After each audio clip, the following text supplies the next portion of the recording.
Nahshon, first NCAA tournament, man. Made it back after losing. What, how do you keep that motivation after a loss? A lot of guys will just end up taking 6. They get down on themselves. Well, first of all, let me keep my priorities straight. I want to thank God for everything that He's given me, the opportunity to be here. I would not be here if it was not for Him, and I just want to make sure that everyone knows that. And to answer your question, it's tough coming back from a loss, but one of the things I knew I had to do was once I lost, I have nothing else to lose. I've already lost like what I wanted to do, which is be a national champion, but I didn't get there, and so all I need to do is leave it all out there on the mat, make sure I try to get on my attacks.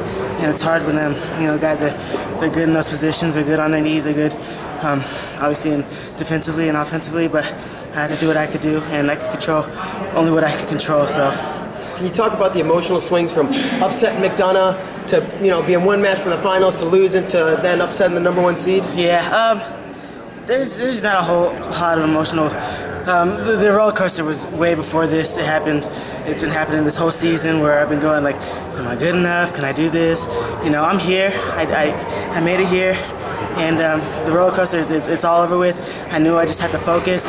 And it stinks losing to Delgado, but it wasn't. For some reason I was just, it happened. It happened the way it did. I'm not gonna sulk over it.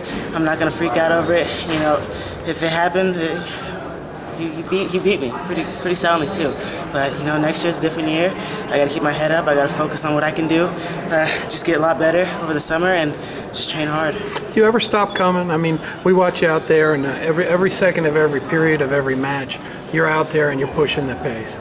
Is that part of the style that you've developed in college? Is it something you've always been like? Yeah, it's something that I've always thought of myself as being like that. I work pretty hard just to try and push the pace, and if I'm not pushing the pace, I'm not as good as if I would push the pace. So when I do, I'm trying to think offense. I'm trying to think get to the leg, score, try and score as many points as you can. But obviously it doesn't happen all the time. But for the people I do wrestle, some of them I do wrestle, I get what I need out of that match. For a guy who got into the sport so late, how are you doing this so well? Oh, I don't know. By the grace of God, I think it's just they put so much confidence in me. They just instill so much confidence in me, and Coach Cole, Coach Hahn, and Gray, and Spates, and all the other guys on my team. They're just like they know what I can do. They see what I don't see. They've been around for a long time, and they just tell me. They tell me how it is, straight up. They never try and water it down. They don't try and push to the side. They say, Nahshon, you're good enough to be this. And I say, okay, I trust you guys.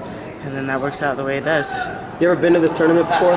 No, never before. What were your thoughts coming in, seeing the crowd? Were you overwhelmed with emotion? Were you able to shut it out? Yeah, my semis, I was overwhelmed. I took off my earphones. I was like, oh shoot, almost to tears. Like I had to sit down for a second. Right before my match, I was like almost in tears because I was like, this is so crazy.